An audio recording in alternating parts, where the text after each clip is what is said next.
Quarta corsa dal Savio, un confronto sul miglio riservato ai gentleman. 1 Vittoria Calf, 2 Urian Horse, 3 Val Gardena Jet, 4 Viper Pink, 5 Very Good UR, 6 Volt Deimar, seconda linea 7 Vara, 8 Vulcano Spin. Favori per Val Gardena Jet in chiusura in un confronto comunque apertissimo.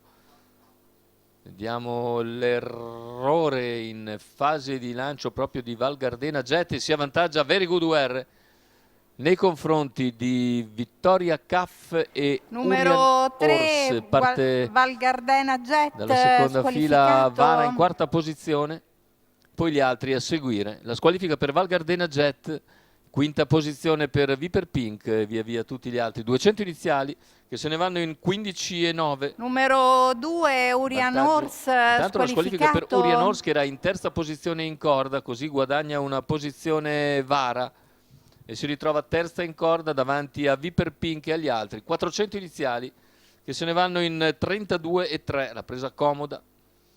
Very Good UR una volta al comando, in seconda posizione si mantiene Vittoria Calf, dalla quarta posizione la mossa di Viper Pink che ha spostato in anticipo su Volt Deimar e Vulcano Spin.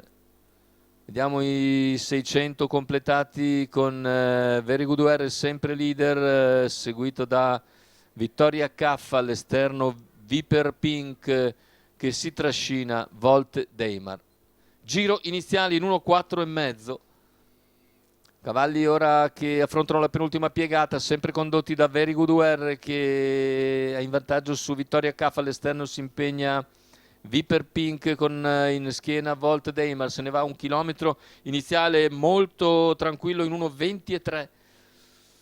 E ora siamo a 500 dalla conclusione, situazione tattica invariata, in vantaggio Very Good UR, all'esterno Viper Pink, lungo la corda Vittoria Calf, 400 all'arrivo, con ora un parziale in 14,7, anche Vulcano Spin in terza ruota, cerca di farsi luce, anticipato da Volt Deimar, mentre Vara è più indietro, completamento della piegata, ingresso in retta d'arrivo con Very Good UR che entra in vantaggio e deve vedersela con Vittoria Calf che scatta al suo interno. Very Good prova ad allungare, all'esterno però c'è l'attacco ancora di Viper Pink, poi all'interno Vittoria Calf, 3 cavalli sulla 8, linea, Vulcano photo Spin, finish a decidere questo arrivo con un ultimo parziale in 15,1, 2,5 il tempo finale, 29,6 a chiudere sul mio cronometro, ma ovviamente con un arrivo così aspettiamo il photo finish.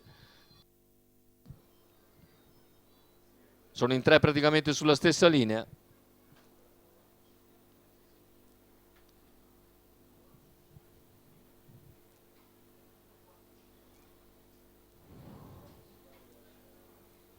Tre sulla stessa linea, forse Vittoria Calf riesce a precedere Viper Pink e Very Good UR, ma non ci sbilanciamo, lasciamo naturalmente il responso al photo finish.